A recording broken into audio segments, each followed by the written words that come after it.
আসসালামু আলাইকুম রহমতুল্লাহি ওবরকাতুহ। সম্মানিত দর্শক, সমসাময়িক বাংলাদেশে ৩ জন ব্যক্তি লক্ষ কোটি মানুষের হৃদয়ের মণিক কোঠায় ঢুকে গিয়েছেন। আপনি বা আমি তাদেরকে নিয়ে যতই সমালোচনা করি, তাদেরকে যতই তুচ্ছ এবং তাচ্ছিল্য করি, তারা বহু মানুষের দোয়া, বহু মানুষের আশীর্বাদ এবং বহু মানুষের শুভাশিসের উপলক্ষ হয়ে পড়েছেন। এই ৩ জন মানুষের মধ্যে আমি বয়স কার কত বেশি আমি বলতে পারব না। এজন্য আমি ঠিক সামনে পিছনে এভাবে আনলাম না। আমি ১ম এই বলি অ্যাডভোকেট ফজলুর রহমান। বিএনপির চেয়ারপারসনের উপদেষ্টা হিসেবে তিনি এখন রাজনৈতিক দায়িত্বে আছেন। আগে ছাত্রলীগের সভাপতি ছিলেন, মুজিববাদী ছাত্রলীগের সভাপতি ছিলেন। বর্ণাঢ্য রাজনৈতিক জীবন সংসদ সদস্য ছিলেন। তারপর আরও বহু পদবিতে তিনি ছিলেন রাজনৈতিক অঙ্গনে। আরও ডিটেইলস বলব, তার আগে দ্বিতীয় জন সম্পর্কে বলে নিই। আরেকজন হলেন জনাব জেড.আই খান পান্না। আমাদের বরিশালের কৃতি সন্তান, একটি ঐতিহ্যবাহী রাজনৈতিক পরিবারের সন্তান। তার পিতা, দাদা সবাই বড় বড় রাজনৈতিক নেতা ছিলেন সে ব্রিটিশ জমানা থেকে। কেবলমাত্র বঙ্গবন্ধু নয়, বঙ্গবন্ধুর বাইরে শেরেবাংলা একে ফজলুল হক থেকে শুরু করে আমাদের দক্ষিণাঞ্চলের যে সকল কিংবদন্তি রাজনৈতিক নেতা ছিলেন, যারা সর্বভারতীয় রাজনীতি করতেন, যেমন ভোলার কবি মোজাম্মেল সাহেব, এরকম অনেকে রয়েছেন। আমাদের অশ্বিনী কুমার দত্ত ছিলেন বরিশালের। তো তাদের সকলের সঙ্গেই এই পরিবারটির সঙ্গে, অর্থাৎ জেডাই খান পান্না সাহেবের যে পিতা এবং পূর্বপুরুষদের একটা রাজনৈতিক সম্পর্ক ছিল, এবং সম্ভবত বরিশাল জেলা পরিষদের চেয়ারম্যান ছিলেন বা বার কাউন্সিলের সভাপতি ছিলেন জেডাই খান সাহেবের বাবা অথবা দাদা, আমি যেটা জানি। তৃতীয় যে ব্যক্তি, তিনি জনাব মাসুদ কামাল, সাংবাদিক। আমাদের দেশের সাংবাদিকদের যে স্বাভাবিক বৈশিষ্ট্য রয়েছে, এদের একটা অংশ দালালি করে, ফুড়িয়াবাজি করে, চাপাবাজি করে, মালিকের পদলেহন করে বড় বড় পদ পদবি পাওয়ার জন্য, কিংবা কোনো গ্রুপ অফ কোম্পানিসের চাকর হওয়ার জন্য। তারা বলতে গেলে সেই ওই সমস্ত গ্রুপ অফ কোম্পানিসের যে সকল দুর্নীতিবাজ মালিক রয়েছে, তাদের পদলেহন নয়, জুতা লেহন নয়, আরও কিছু লেহন যদি করতে হয়, সেই কাজ করেও অনেকে নিজের এই পেশাকে টিকিয়ে রাখার জন্য এমন কোনো জঘন্য কর্ম নাই, সেই কর্মের কারণে পুরো সাংবাদিক পেশাটাকে তারা কলঙ্কিত করে ফেলেছে। এবং এই সময়টিতে সাংবাদিক বলতে অনেক ক্ষেত্রে দেখা যাচ্ছে রীতিমতো গালিতে পরিণত হয়েছে। তো সেই সকল গালি এবং সেই সকল দুর্বৃত্তপনার বিরুদ্ধে প্রতিপক্ষে যে কয়জন লোক মাথা উঁচু করে বলতে পারেন যে আমি সাংবাদিক, তাদের মধ্যে নিঃসন্দেহে এখন জনাব মাসুদ কামাল আলোচিত ব্যক্তিত্ব। তার এখন কোনো চাকরি নেই, তিনি চাকরি করেন না। চাকরি থেকে তাকে কখনো বাদ দেওয়া হয়নি। তিনি অনেকবার বলেছেন যে তিনি কখনো চাকরি হারা ছিলেন না, চাকরি ছেড়ে দিয়েছেন, এক চাকরি ছেড়ে দিয়ে আরেকটা পেয়েছেন। আর এখন তিনি শুধু ইউটিউব করেন। তিনি ইউটিউব করেন, তার স্ত্রী এইগুলোর ভিডিও ধারণ করেন, আর তারা দুজনে মিলে এডিটিং করেন, এবং এটাই মাশাআল্লাহ তার সংসার চলে যাচ্ছে, এবং এতেই তিনি খুব খুশি। আর টেলিভিশন টক শোতে গিয়ে তিনি কথাবার্তা বলেন, কোনো চাকরি টাকরি আর করেন না, এবং সর্বশেষ তিনি বাংলা ট্রিবিউনে চাকরি করতেন। এই ভদ্রলোকের সঙ্গে আমার ওরকম ফেস টু ফেস টকশোতে দেখা হয়েছে, আন্তরিকতা হয়নি, কিন্তু তার একজন গুণমুগ্ধ ভক্ত হওয়া ছাড়া আমার কোনো উপায় নেই। আমি একসময় সাংবাদিক ছিলাম, সেই 1986 সন থেকে 90 সন পর্যন্ত। ঠিক ওই সময়টিতে এই ভদ্রলোকের সঙ্গে, উনি পেশাতে ছিলেন কিনা আমি বলতে পারবো না, কিন্তু 86 থেকে 91 সনে ইনকলাব, তারপরে দৈনিক বাংলা, তারপরে আসলে তখন অনেক ছোট ছিল, কিন্তু তখন আসলে যে কোনো কারণে হোক তার সঙ্গে আমার পরিচয় হয়নি। হয়তো তিনি আমার চেয়ে সিনিয়র হতে পারেন অথবা আমার চেয়ে জুনিয়র হতে পারেন, তিনি ভালো জানেন। কিন্তু আমি যে সময়টাতে ছিলাম, সেই সময় ঢাকা সাংবাদিক ইউনিয়ন, প্রেস ক্লাব, এবং আমি ভালো ভালো পদে ছিলাম। মানে আমি যখন চাকরি করতাম, মানে একেবারে ছাপোষার সাংবাদিক নয়, প্রথম শ্রেণীর জাতীয় দৈনিকগুলোতে বড় পদে চাকরি করেছি, এডিটোরিয়াল পদে চাকরি করেছি। তো যাই হোক, এনিওয়ে, এই কারণে হলো কি, সাংবাদিক যারা সমাজ আছেন, তাদের যারা এখন এই মুহূর্তে সিনিয়র আছেন, অনেকে আমার কলিগ ছিলেন, অনেকের সাথে আমি চাকরি করেছি, অনেকে আমার জুনিয়র ছিলেন, অনেকে সিনিয়র ছিলেন। তো এই কারণে হয় কি, এই পেশায় কেউ যদি ভালো করে আমি খুব আনন্দিত হই, আর কেউ যদি মন্দ করেন, সঙ্গত কারণে আমার অপমান বোধ লাগে। তো এই ৩ জন যে ব্যক্তি, এই ৩ জন ব্যক্তি এখন বাংলাদেশের হিরো অব দ্য হিরো। আপনি যদি বলেন যে এই মুহূর্তে বাংলাদেশে আসলে শেখ হাসিনা হিরো নন। এমনকি বিএনপির তারেক রহমান সাহেবও হিরো নন। তাদের ক্ষমতার বলয়, বৈভব অনেক, জনপ্রিয়তা অনেক বেশি।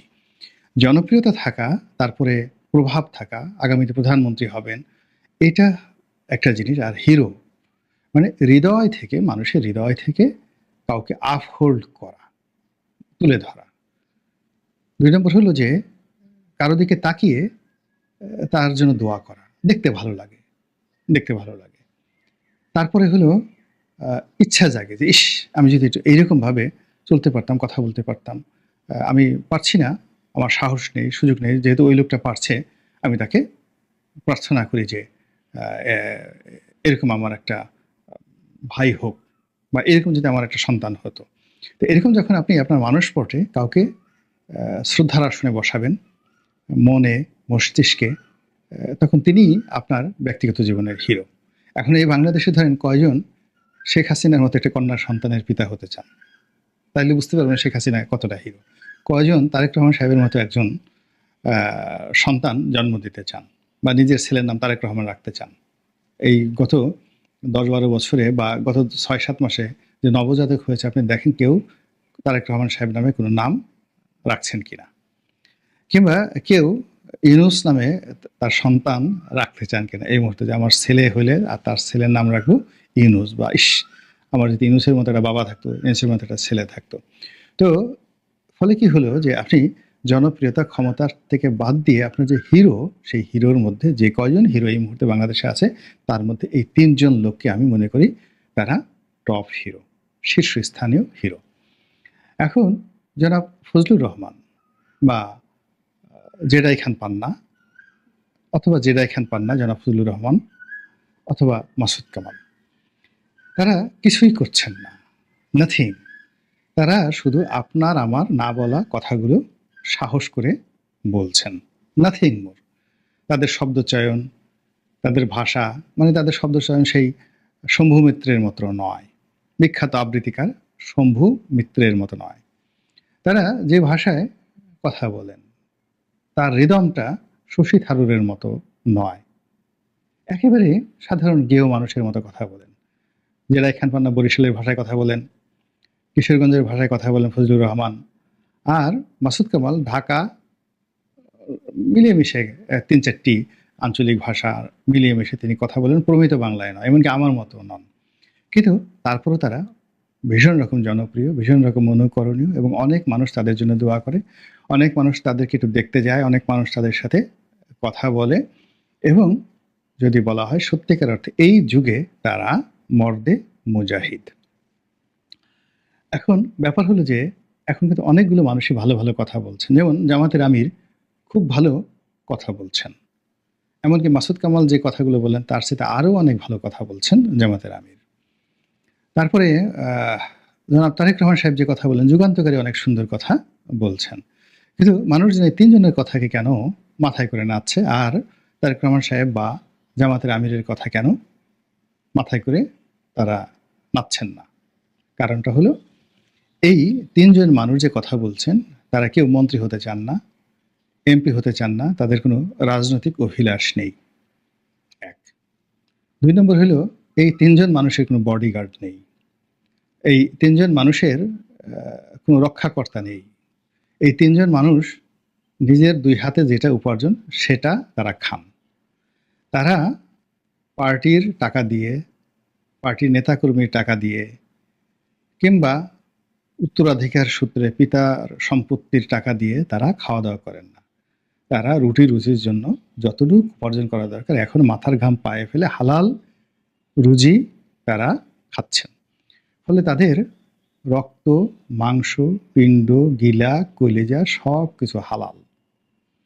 তো এই হালাল শরীর থেকে যখন কথা বের হয়, ওই কথা যে সুবাস সৃষ্টি করে, স্নিগ্ধতা সৃষ্টি করে, ওই কথাগুলো যেভাবে মানুষের মন এবং মননে ঢুকে যায়, সেইভাবে আপনার যদি একটা উদ্দেশ্য থাকে, একটা চাল থাকে, একটা টার্গেট থাকে, তখন আপনি তার চেয়ে ভালো কথা বললেও কোনো লাভ হবে না। যেমন ধরেন আমরা সিনেমাতে কথা বলি, অনেক ভালো ভালো ডায়ালগ রয়েছে, কিন্তু আপনি সেই ডায়ালগগুলোকে বলবেন না যে এটা দিলীপ কুমারের ডায়ালগ, এটা শাহরুখ খানের ডায়ালগ। কিন্তু বহু বছর আগে মির্জা গালিব একটা কথা বলে গেছেন, শত শত বছর আগে, কিংবা হাজার বছর আগে, প্রায় হাজার বছর আগে মাওলানা জালালউদ্দিন রুমি কথা বলে আছেন, কনফুসিয়াস কথা বলেছেন, ডায়োজিনিস কথা বলেছেন, হেরোডোটাস কথা বলেছেন হাজার হাজার বছর আগে, নেপোলিয়ান বোনাপার্ট কথা বলেছেন। এইগুলো কেন আমরা স্মরণ করছি? এর কারণ হলো এই কথাগুলো তারা হৃদয় থেকে বলেছেন। এই কথাগুলো বলার পেছনে তাদের কোনো স্বার্থ ছিল না। আর এই কথাগুলো বলার কারণে তাদের অনেকের জীবন ঝুঁকিপূর্ণ ছিল। তো যেটা বলছিলাম যে এই ৩ ব্যক্তি যে কথাগুলো বলছেন, হৃদয় থেকে বলছেন। এই কথার পেছনে তাদের কোনো হাল নেই, চাল নেই, টাকা-পয়সা পাওয়ার কোনো সম্ভাবনা নাই, পদ-পদবি পাওয়ার কোনো সম্ভাবনা নেই। বরং এই কথাগুলো বলার কারণে তাদের জীবন ঝুঁকির মধ্যে। তারা লাঞ্ছিত হতে পারেন, অপমানিত হতে পারেন, গুম হতে পারেন, তাদেরকে মেরে ফেলা হতে পারে। কিন্তু তারপর তারা কিন্তু বলে যাচ্ছেন। তো এখন আপনার প্রশ্ন হতে পারে যে এরা কি খুব বীর? বা এরা কি খুব সাহসী? আমার কাছে মনে হচ্ছে না যে এরা একেবারে বঙ্গবন্ধুর মতো খুব সাহসী, শহীদ প্রেসিডেন্ট জিয়াউর রহমান সাহেবের মতো খুব সাহসী, ওরকম না। মধ্যম মানের তারা সাহসী মানুষ। কিন্তু আল্লাহ রাব্বুল আলামিন কখনো কখনো কিছু মানুষকে দিয়ে কিছু কাজ করিয়ে নেন। এদেরকে বলা হয় মর্দে মুজাহিদ। অর্থাৎ সময় যখন খারাপ হয়ে যায়, তখন একেবারে সাধারণ অবস্থা থেকে তাদেরকে আল্লাহ রাব্বুল আলামিন তুলে এনে তাদেরকে একটা প্ল্যাটফর্ম দেন এবং সেই প্ল্যাটফর্মে গিয়ে তারা মর্দে মুজাহিদ হয়ে যায়। যেমন ধরুন আমাদের এই জুলাই আগস্ট বিপ্লবের সময় যারা আসলেন, নাহিদ, সার্জিস, মাহফুজ আলম, তো ওই সময়টিতে তারা কিন্তু মর্দে মুজাহিদ। এখন পরিবর্তিত পরিস্থিতিতে তারা সেটা আছেন না আছেন সেটা আলাদা একটা বিষয়। কিন্তু এখন যদি সেই দিকে বিবেচনা করেন যে জুলাই আগস্ট বিপ্লবের পরে যে পরিবর্তিত পরিস্থিতি তৈরি হয়েছে, যে ভয়ের সংস্কৃতি তৈরি হয়েছে, যে মব জাস্টিসের পরিস্থিতি তৈরি হয়েছে, যেখানে সত্য ইতিহাস বলার মতো লোক নেই, সত্য কথা বলার মতো লোক নেই, এবং যেখানে সবাই খুঁজতেছে, তেলের বোতল নিয়ে ঘুরছে যে এই তেল কি জামাতের পায়ে দিলে বেশি লাভ হবে, নাকি বিএনপির পায়ে দিলে বেশি লাভ হবে, নাকি ডক্টর মোহাম্মদ ইউনূস এবং তার উপদেষ্টাদেরকে বা সমন্বয়কদের দিলে লাভ হবে। এইগুলো নিয়ে যখন খুব সিদ্ধান্তহীনতায় একটা বিশেষ শ্রেণীর লোক ঘুরছে, কিংবা কোন দলের মনোনয়ন পাওয়া যাবে, কিংবা এখন কোন কথা বললে মনোনয়ন বাদ হয়ে যেতে পারে, কোন দলের সদস্যপদ বাদ হয়ে যেতে পারে, পদ-পদবি বাদ হয়ে যেতে পারে, এই চিন্তায় যখন মানুষ অস্থির, তখন এরকম ৩ জন লোক এই বাংলাদেশের মাটিতে বসে তারা ডরহীন, ভয়হীন, দ্বিধাগ্রস্ত না হয়ে আল্লাহর ওয়াস্তে যে জবানের হক আদায় করছেন, তারপরে মনের হক আদায় করছেন, মস্তিষ্কের হক আদায় করছেন, তাদেরকে আল্লাহ রাব্বুল আলামিন শিয়াল, কুকুর, পশু, পাখি না বানিয়ে আশরাফুল মাখলুকাত বানিয়েছেন, মানুষ বানিয়েছেন। এই মনুষ্যত্বের কসম খেয়ে তারা মনুষ্যত্বের হক আদায় করছেন। এজন্যই তাদের সুনাম সুখ্যাতিতে এক ধরনের বরকত চলে এসেছে। ফলে তারা খুব সাধারণ মানুষ, তাদের পোশাকের মধ্যে কোনো রকম বৈশিষ্ট্য নেই। তারা আমার মতো দামি গাড়ি বাড়ির মালিক নন, আপনার মতো দামি ঘড়ি তারা পরেন না, তাদের রোলস রয়েস নেই, তাদের রোলেক্স নেই। তারা খুব স্টাইল করে, মানে যেভাবে আমাদের বাংলাদেশে অনেক আছে না, বাংলা বলে ইংরেজির মতো করে খুব স্টাইল করে অনেকে কথাবার্তা বলে মানুষকে আকর্ষণ করতে চায়। তারা কিছু মানুষ আছে যেখানে যায় সেখানে তারা বড় একটা চেয়ার পেতে হবে, সম্মান পেতে হবে। এরকম কিছু লোক আছে আমাদের সমাজে। কিছু মানুষ আমাদের সমাজে বুদ্ধিজীবী আছে, চুল বাঁকা করে রাখে। তারপরে শেষে তারা একটা কথা বলতে গেলে সেই কি বলবো, মানে এমন একটা ভাব নেয় যে তার চেয়ে পণ্ডিত ব্যক্তি এই পৃথিবীতে আর কেউ নেই। তো এই ৩ জন মানুষ ওরকম না। তারা খুব একেবারে সাহস সরল মেহনতি মানুষ। তারা যে কথাগুলো বলেন গ্রামের কৃষক বুঝতে পারে, আবার ঢাকা বিশ্ববিদ্যালয়ের ভাইস চ্যান্সেলর বুঝতে পারেন। তারা যে কথাগুলো বলেন এগুলো অনুবাদ হয়ে যখন মার্কিন প্রেসিডেন্টের কাছে যায় তিনিও বুঝতে পারেন, শেখ হাসিনাও বুঝতে পারেন, এবং রাস্তার যে ঝাড়ুদার তারাও বুঝতে পারেন। ফলে এই ৩ জন মানুষ একটা ত্রয়ী যে উপাখ্যান তৈরি করেছেন এই বিরূপ পরিস্থিতিতে। তাদের কর্মে আল্লাহ আরও বরকত দান করুন, তাদের মান, মর্যাদা, সম্মান আল্লাহ আরও বৃদ্ধি করুন, তাদের কণ্ঠকে আল্লাহ বুলন্দ করে দিন, এই প্রার্থনা করছি। আসসালামু আলাইকুম রহমতুল্লাহি ওয়া বারাকাতুহু।